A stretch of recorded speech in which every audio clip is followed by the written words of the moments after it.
نحمدہ ونصلی ونسلم علی رسولہ النبی الکریم اما بعد فاعوذ باللہ من الشیطان الرجیم بسم اللہ الرحمن الرحیم قال اللہ تبارک و تعالی فی القرآن المجید قل بفضل اللہ وبرحمتہ فبذلک فلیفرحوا ھو خیر مما یجمعون۔ صدق اللہ العظیم۔ معزز حاضرین و سامعین، السلام علیکم ورحمۃ اللہ وبرکاتہ۔ اللہ رب العزت کا لاکھ لاکھ شکر ہے کہ جس نے اپنی توفیق خاص اور حضور نبی اکرم صلی اللہ علیہ وآلہ وسلم کے نالین مبارک کے تصدق سے ہمیں ایک مرتبہ پھر ہماری زندگیوں کے اندر اپنے محبوب مکرم صلی اللہ علیہ وسلم کی ولادت باسعادت کا یہ عظیم مہینہ عطا فرمایا۔ اس پر ہم جتنا بھی اللہ کا شکر ادا کریں میں سمجھتا ہوں کم ہے، اور خوش نصیب ہوں گے وہ لوگ جو اس ماہ مبارک کے اندر تاجدار کائنات صلی اللہ علیہ وسلم کی آمد پر خوشیاں منا کر اپنی دنیا اور آخرت کے سنوارنے کا سامان کرنے کی کوشش کریں گے۔ اللہ کی بارگاہ میں دعا ہے کہ باری تعالی ہم سب کو اپنے محبوب کی ولادت باسعادت کے اس موقع پر دل کھول کر خوشیاں منانے کی توفیق عطا فرمائے۔ آج کی گفتگو کے عنوان کے طور پر میں نے سورہ یونس جو کہ قرآن پاک کی 10ویں سورت ہے، اس کی ایک آیت کریمہ تلاوت کرنے کا شرف حاصل کیا ہے، جس کی روشنی میں چند ایک ضروری باتیں جو آپ کے گوش گزار کرنا مقصود ہے، ان کا تعلق اس بات کے ساتھ ہے کہ جیسے ہی ربیع الاول کے مہینے کا آغاز ہوتا ہے تو گلیاں اور بازار سجنا شروع ہو جاتے ہیں، ہر طرف لائٹنگ ہوتی ہے، جھنڈیاں لگ جاتی ہیں، چراغاں ہوتا ہے، گھر گھر محافل میلاد اور محافل نعت کا سلسلہ شروع ہو جاتا ہے، میلاد پاک کے جلوس نکلتے ہیں، ضیافت میلاد کے نام سے پروگرام شروع ہو جاتے ہیں، اور پھر جیسے جیسے 12 ربیع الاول کا دن قریب آتا جاتا ہے یہ سب خوشیاں اپنے جوبن اور عروج کی طرف بڑھتی چلی جاتی ہیں، اور 12 ربیع الاول کا دن وہ تو پھر مومنوں کے ایمان پر ایک بہار کا دن ہوتا ہے اور ایک جشن کا سماں ہوتا ہے ہر طرف، مگر جہاں یہ سب کچھ ہوتا ہے، اہل محبت اور عاشق لوگ یہ سب کچھ کرتے ہیں، وہاں ساتھ ہی ساتھ آج کی نوجوان نسل کے ذہنوں میں کچھ سوالات بھی پیدا ہوتے ہیں، اور وہ جاننا چاہتے ہیں کہ ہم تاجدار کائنات صلی اللہ علیہ وسلم کے میلاد پاک کے موقع پر اتنی خوشی کیوں کرتے ہیں، اس کا شرعی جواز کیا ہے، یہ لائٹنگ کیوں کی جاتی ہے، جھنڈیاں کیوں لگائی جاتی ہیں، اس کثرت کے ساتھ محافل نعت اور محافل میلاد کیوں ہوتی ہیں، میلاد کے جلوس کیوں نکالے جاتے ہیں، یہ ایک جشن کا سماں کیوں بنایا جاتا ہے۔ تو یہ چند ایک سوالات ہیں جو یقیناً ذہن کے کسی نہ کسی کونے خطرے میں موجود ضرور ہیں، جن پر انسان سیٹسفیکشن چاہتا ہے، تسلی چاہتا ہے تاکہ اسے پتہ چلے۔ تو میں نے مناسب سمجھا کہ قبل اس کے کہ 12 ربیع الاول کا دن آئے، یہ ایک دو نشستیں اس موضوع پر کر کے تاجدار کائنات صلی اللہ علیہ وسلم کی بارگاہ اقدس کا جھاڑو بردار بن کر ان شکوک و شبہات کی گرد کو صاف کرنے کی نوکری انجام دینے کی کوشش کرتے ہیں۔ جہاں تک اس پہلے سوال کا تعلق ہے کہ ہم تاجدار کائنات صلی اللہ علیہ وسلم کے میلاد پاک پر خوشی کیوں کرتے ہیں، تو جواب اس کا بڑا سادہ سا ہے کہ ہم آقا صلی اللہ علیہ وسلم کے میلاد پر خوشی اس لیے کرتے ہیں کہ میلاد پر خوشی کرنے کا حکم یہ خود خدا نے دیا، اور اللہ کے حکم پر عمل کرنا یہ عین عبادت ہے، تو ہم اللہ کا حکم سمجھ کر عبادت جانتے ہوئے آقا کے میلاد پر اتنی خوشیاں کرتے ہیں۔ کوئی سوال کرے کہ اگر یہ اللہ کا حکم ہے تو اس کی دلیل کیا ہے، تو جو آیت کریمہ میں نے عنوان گفتگو کے طور پر تلاوت کی ہے، باری تعالیٰ نے اسی بات کی طرف متوجہ کیا۔ فرمایا قل بفضل اللہ وبرحمتہ فبذلک فلیفرحوا ھو خیر مما یجمعون۔ باری تعالیٰ اپنے محبوب مکرم صلی اللہ علیہ وسلم سے مخاطب ہو کر ارشاد فرما رہے ہیں کہ اے میرے محبوب مکرم صلی اللہ علیہ وسلم، ذرا آپ اپنی میٹھی میٹھی زبان سے اعلان کر دیجئے، فرما دیجئے بفضل اللہ و برحمتہ، کہ یہ جو ان پر اللہ کا فضل اور اس کی رحمت ہوئی ہے، فبذلک فلیفرحوا، پس انہیں چاہیے کہ اس فضل اور رحمت کے ملنے پر خوشیاں منایا کریں۔ اور آگے فرمایا ھو خیر مما یجمعون، اور محبوب نے یہ بھی بتا دو کہ ان کا یہ خوشی کرنا ہر اس عمل سے بڑھ کر ہے جو یہ اپنے لیے جمع کرتے ہیں۔ تو بظاہر اگر دیکھا جائے تو اس آیت کریمہ کے اندر اللہ رب العزت نے فضل اور رحمت کے ملنے پر خوشی کرنے کا حکم دیا ہے کہ محبوب نے بتا دو کہ یہ جو ان پر اللہ کا فضل اور اس کی رحمت ہوئی ہے، پس انہیں چاہیے کہ اس فضل اور رحمت کے ملنے پر خوشیاں منایا کریں۔ تو گویا یہ قرآن کی نص ہے کہ اگر کسی شخص کو اللہ کا فضل اور اس کی رحمت میسر آئے تو اس کے لیے ضروری ہے کہ اس فضل اور رحمت کے ملنے پر خوشی کرے۔ اب اللہ کے فضل کی بھی کروڑوں شکلیں ہیں اور اس کی رحمت کی بھی کروڑوں شکلیں ہیں۔ یہ اللہ کا فضل اور اس کی رحمت یہ کسی ایک شکل میں بند نہیں ہے۔ مثلا کوئی بیمار تھا، اسے صحت مل گئی، یہ اس پر اللہ کا فضل بھی ہے، اس کی رحمت بھی ہے۔ کوئی بے اولاد تھا، اللہ نے اولاد کی نعمت عطا کر دی، یہ اس پر فضل بھی ہو جائے گا، اس پر رحمت بھی ہو جائے گی۔ کوئی بے روزگار تھا، اللہ نے اسے اچھا روزگار عطا کر دیا، یہ اس پر اللہ کا فضل بھی ہے، اس کی رحمت بھی ہے۔ کوئی زمیندار تھا، اس کی فصل اچھی ہو گئی، یہ اس پر اللہ کا فضل بھی ہو گیا، اس کی رحمت بھی ہو گئی۔ تو الغرض میں بتا رہا ہوں کہ اللہ کے فضل اور اس کی رحمت کی کروڑوں شکلیں ہیں، وہ کسی ایک شکل میں بند نہیں ہے۔ مگر اس کائنات کے اندر اللہ کا سب سے بڑا فضل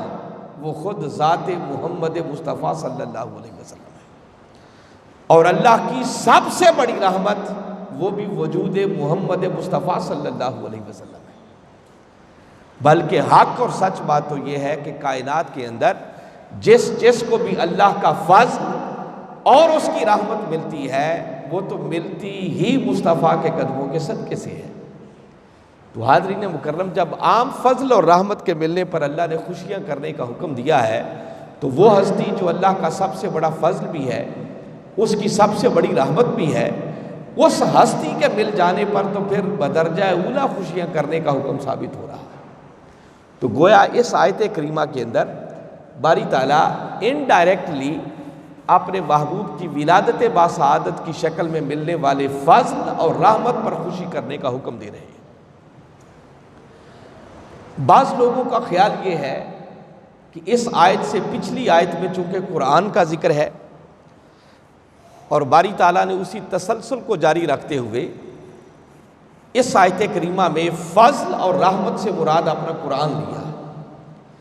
کیونکہ قرآن کی ہر دو آیات کے درمیان بھی ایک ربط ہوتا ہے، اور اس ربط کو سامنے رکھتے ہوئے جو تفسیر کی جاتی ہے اسے کہتے ہیں تفسیر ربط بین الآیات۔ تو ان دونوں آیات کے ربط کو دیکھیں تو چونکہ پچھلی آیت میں قرآن کا ذکر ہے تو باری تعالیٰ نے اس آیت کریمہ میں یہ فرمایا، جس کا ایک معنی یہ بنتا ہے کہ محبوب نے بتا دو کہ یہ جو قرآن کی شکل میں ان پر اللہ کا فضل اور اس کی رحمت ہوئی ہے، پس انہیں چاہیے کہ اس قرآن کے ملنے پر دل کھول کر خوشیاں منایا کریں۔ تو بعض لوگوں نے اس تفسیر کو سامنے رکھتے ہوئے زور دیا کہ یہاں تو بھائی فضل اور رحمت سے مراد اللہ کا قرآن ہے، تو میلاد پر خوشی کرنا کہاں سے ثابت ہو گیا؟ تو میں اس بات کو بھی انٹرٹین کرنا چاہ رہا ہوں، اس پر بھی چند جملے کہنا چاہ رہا ہوں، تاکہ اگر اس تفسیر کو بھی لے لیا جائے تو پھر آقا کے میلاد کو ہم دیکھتے ہیں کہ اس پر خوشی کرنی چاہیے یا نہیں۔ اگر فضل اور رحمت سے مراد اللہ کا قرآن بھی لے لیں تو یہ بات طے ہو گئی کہ باری تعالیٰ نے قرآن کے ملنے پر خوشی کرنے کا حکم دیا۔ اور آپ کو یاد ہوگا کہ جب 27ویں رات آتی ہے رمضان المبارک کی، جسے ہم لیلۃ القدر کہتے ہیں، تو مساجد کے اندر بڑے بڑے فنکشن ہوتے ہیں، اور اگر آپ اپنے ذہن پر یادداشت پر زور ڈالیں تو وہ اشتہارات جو اس موقع پر بنے ہوتے ہیں، بہت ساری جگہوں پر بڑے بڑے اشتہارات لگے ہوتے ہیں، اور ان اشتہارات پر لکھا ہوتا ہے جشن نزول قرآن، کیونکہ اس رات میں قرآن نازل ہوا، یہ اللہ کی نعمت ملی، یہ اللہ کا فضل اور اس کی رحمت ہوئی، تو اس قرآن کے ملنے پر ایک جشن کیا جاتا ہے۔ گویا وہ جشن قرآن کی تلاوت کر کے ہوتا ہے، نعتیں پڑھ کے ہوتا ہے، قرآن کی عظمت اور شان بیان کر کے ہوتا ہے، مگر اشتہارات پر جو ٹائٹل لکھا ہوتا ہے وہ جشن نزول قرآن کے الفاظ ہوتے ہیں، اور وہ جو کچھ ہوتا ہے وہ اسی آیت کریمہ کے تناظر میں، اسی کی اتباع میں ہوتا ہے کہ باری تعالیٰ نے حکم فرمایا ہے کہ بھئی یہ جو قرآن کی شکل میں تم پر اللہ کا فضل اور اس کی رحمت ہوئی ہے، بس تمہیں اس قرآن کے ملنے پر خوشیاں کرنی چاہیے۔ تو میرا ایک سادہ سا سوال یہ ہے کہ حاضرین مکرم، اگر باری تعالیٰ نے قرآن کے ملنے پر خوشیاں کرنے کا حکم دیا ہے، تو وہ قرآن، جس قرآن کے ملنے پر باری تعالیٰ نے خوشی کرنے کا حکم دیا ہے، کبھی آپ نے سوچا کہ وہ قرآن کیا ہے؟ خود قرآن پاک سے سوال کریں تو باری تعالیٰ نے 2 مقامات پر اس کا جواب دیا اور فرمایا اِنَّهُ لَقَوْلُ رَسُولٍ کریم، فرمایا لوگوں یہ قرآن تو میرے مصطفیٰ کی زبان سے نکلی ہوئی ایک بات ہے، یہ تو رسول کریم صلی اللہ علیہ وسلم کا ایک قول ہے۔ ہمارے آقا کی زبان اقدس ہلتی چلی جاتی، قرآن کے وجود کا ظہور ہوتا چلا جاتا۔ اگر زبان مصطفی نہ ہلتی تو کبھی قرآن کے وجود کا ظہور نہ ہوتا۔ تو قرآن ہے ہمارے آقا کی زبان اقدس سے نکلی ہوئی بات۔ تو ذرا سوچیں، ارے اس نبی کی زبان سے نکلی ہوئی بات جس رات میں آ جائے، خدا اس رات میں جشن کرنے کا حکم دے رہا ہے، تو بھئی جس امت کو وہ بات والا رسول ہی مل جائے تو کیا اس رسول کے ملنے پر خوشیاں نہیں ہونی چاہیے؟ وہ تو بدرجہ اولا ہونی چاہیے۔ پھر ایک اور زاویہ نگاہ سے بھی دیکھیں تو جب ام المومنین حضرت عائشہ صدیقہ رضی اللہ تعالیٰ عنہ سے پوچھا گیا کہ ہمارے آقا کے اخلاق کیسے ہیں، تو جواب دیتی ہیں کانا خلقہ القرآن، کہ پوچھنے والے کیا تو نے قرآن پڑھ کے نہیں دیکھا؟ یہ سارے کا سارا قرآن قبلی والے آقا کے اخلاق کا نام ہے۔ تو گویا قرآن اخلاق مصطفیٰ پر مشتمل کتاب کا نام ہے، قرآن آقا کی اداؤں پر مشتمل کتاب کا نام ہے۔ تو بھئی بڑی سادہ سی بات ہے کہ جس نبی کے اخلاق پر مشتمل اگر کتاب مل جائے تو خدا اس پر خوشیاں کرنے کا حکم دے رہا ہے، تو جس امت کو وہ اخلاق والا رسول ہی مل جائے، اس رسول کے ملنے پر خوشیاں کوئی کیوں نہیں ہونی چاہیے؟ تو اس زاویہ نگاہ سے بھی دیکھیں تو اگر قرآن کو فضل اور رحمت قرار دے کر باری تعالیٰ نے اس پر خوشیاں کرنے کا حکم دیا ہے، تو تاجدار کائنات صلی اللہ علیہ وسلم کی ولادت باسعادت اور آپ کے وجود مسعود کی شکل میں ملنے والی نعمت پر تو بدرجہ اولا خوشیاں منانے کا حکم ثابت ہو رہا ہے۔ پھر تیسری بات یاد رکھنے والی یہ ہے کہ مفسرین کے نزدیک یہ ایک طے شدہ اصول ہے جس پر کسی ایک کا بھی کوئی اختلاف نہیں ہے، وہ کسی بھی مکتب فکر کا ہو، اجماع ہے اس بات پر کہ جب بھی قرآن پاک کے اندر فضل اور رحمت کا ذکر اکٹھا آ جائے تو وہاں فضل اور رحمت سے ارجا ترین مراد، اس کا پہلا معنی جو ہوگا وہ ذات محمد مصطفیٰ صلی اللہ علیہ وسلم، باقی سب معنی بعد میں کنسیڈر کیے جائیں گے۔ اب یہ جو آیت کریمہ سورہ یونس کی زیر ڈسکشن ہے، جس کو ہم ابھی ڈسکس کر رہے ہیں، اس میں باری تعالیٰ نے فضل کا ذکر بھی کیا ہے، رحمت کا ذکر بھی کیا ہے۔ بفضل اللہ و برحمتہ، محبوب نے بتاؤ کہ یہ جو ان پر اللہ کا فضل اور اس کی رحمت ہوئی ہے، تو چونکہ فضل اور رحمت کا ذکر اکٹھا ہے تو مفسرین کے اس اصول کے مطابق یہاں فضل اور رحمت سے مراد خود ذات محمد مصطفیٰ صلی اللہ علیہ وسلم۔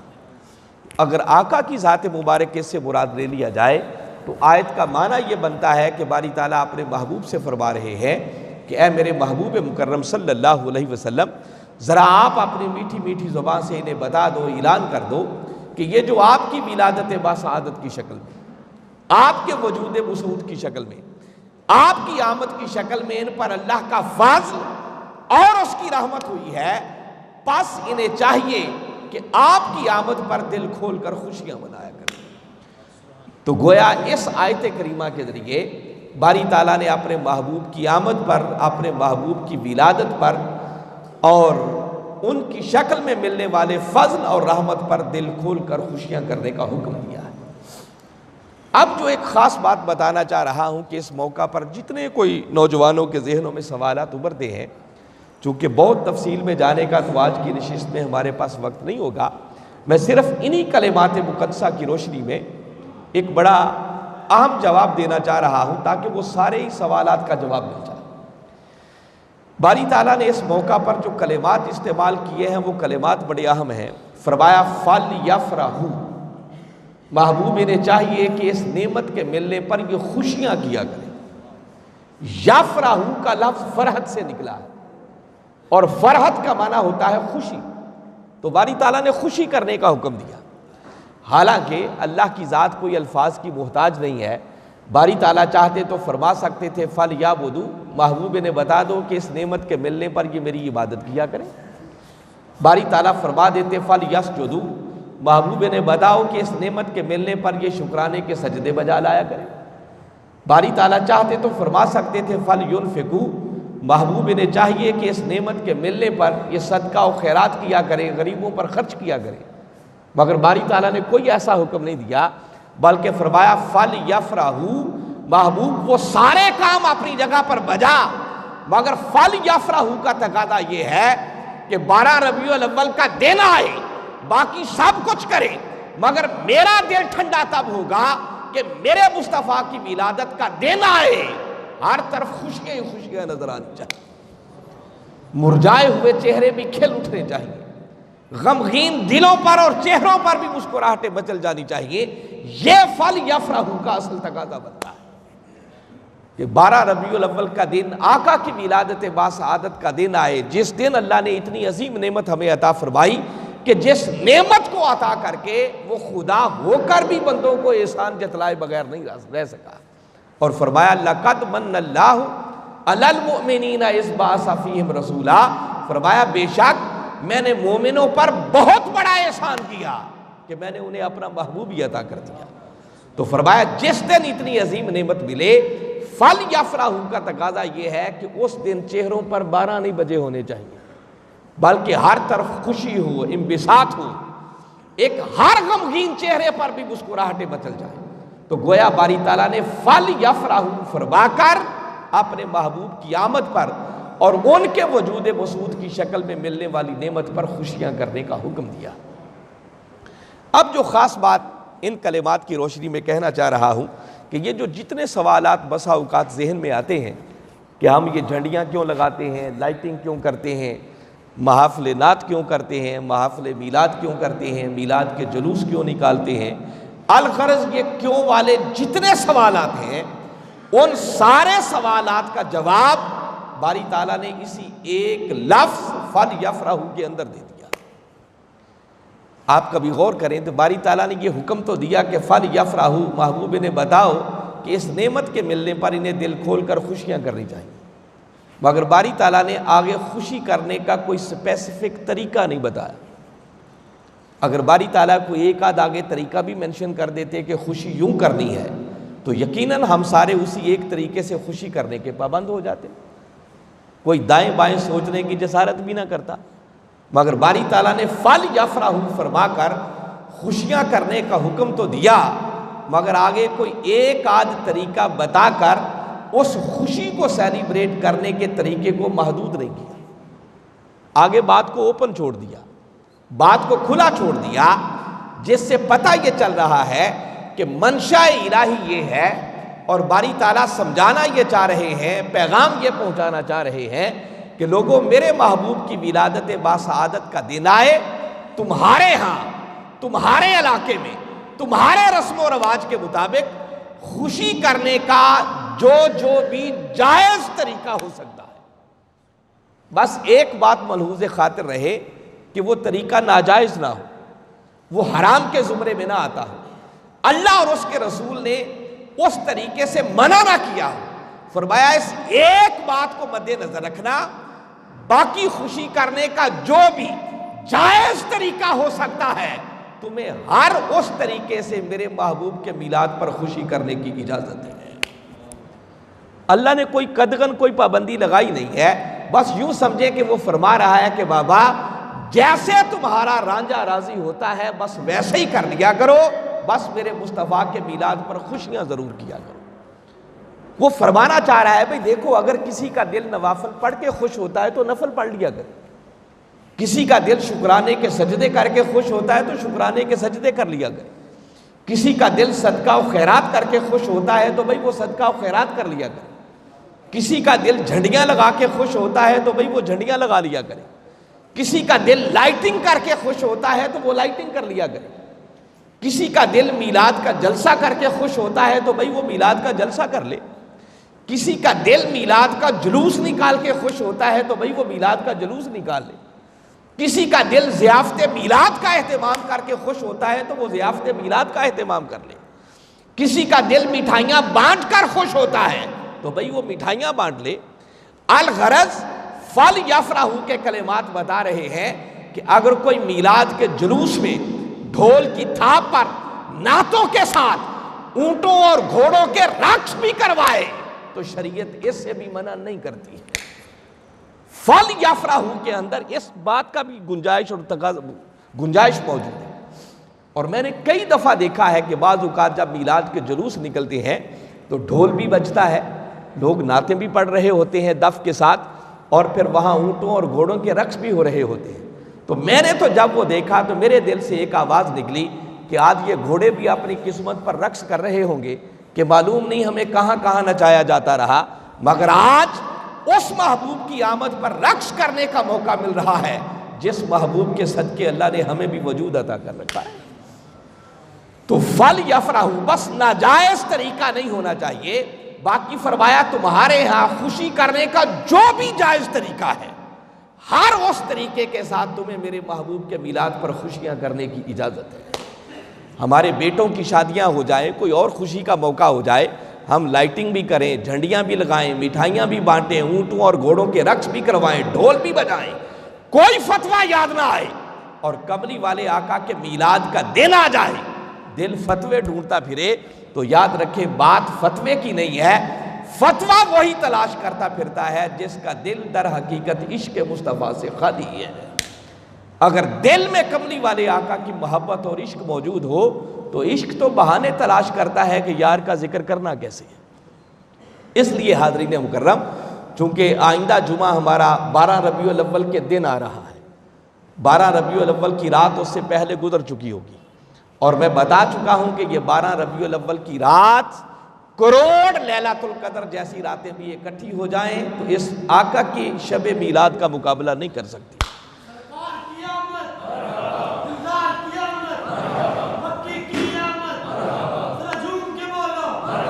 معلوم نہیں آئندہ زندگی کے اندر یہ گھڑیاں، یہ ساعتیں نصیب ہوں یا نہ ہوں،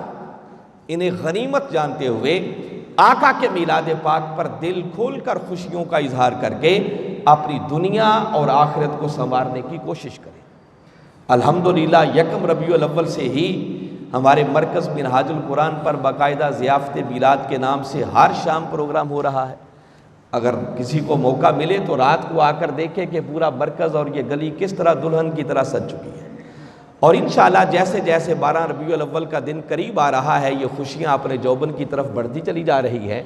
اور اللہ نے چاہا تو حسب سابق 12 ربیع الاول کی رات مینار پاکستان کے سائے میں عالمی میلاد مصطفیٰ کانفرنس ہوگی، اور انشاءاللہ حضور شیخ الاسلام کا اس میں براہ راست آن لائن لائیو خطاب ہوگا۔ آپ احباب خود بھی آئیں اور لوگوں تک بھی اس پیغام کو پہنچائیں، جوک در جوک اس پروگرام میں شرکت کریں، تاکہ اس دن عرشی بھی حیران ہو جائیں کہ فرش پر آقا کے غلام کس طرح آقا کے میلاد کی خوشیاں کر رہے ہیں۔ اور یقیناً وہ ایک دیدنی منظر ہوتا ہے، پھر پوری رات آقا کی نعتیں پڑھی جائیں گی، آقا کی عظمت کے گن گائے جائیں گے، اور عین ولادت باسعادت کے موقع پر پھر وہ آتش بازی کا حسین منظر، وہ کبوتروں کا چھوڑنا اور غباروں کا فضاؤں میں بلند ہونا، وہ ایک دیکھنے والا منظر ہوتا ہے۔ تو تمام احباب کو میں اس میں دعوت بھی دے رہا ہوں، خود بھی آئیں اور لوگوں تک بھی اس پیغام کو پہنچائیں، تاکہ 12 ربیع الاول کی رات آقا کے میلاد پاک کے لیے اس عالمی میلاد مصطفیٰ کانفرنس کے اندر شرکت کر کے ہم بھی اپنی دنیا اور آخرت کو سنوارنے کی کوشش کریں۔ وما علینا الا البلاغ۔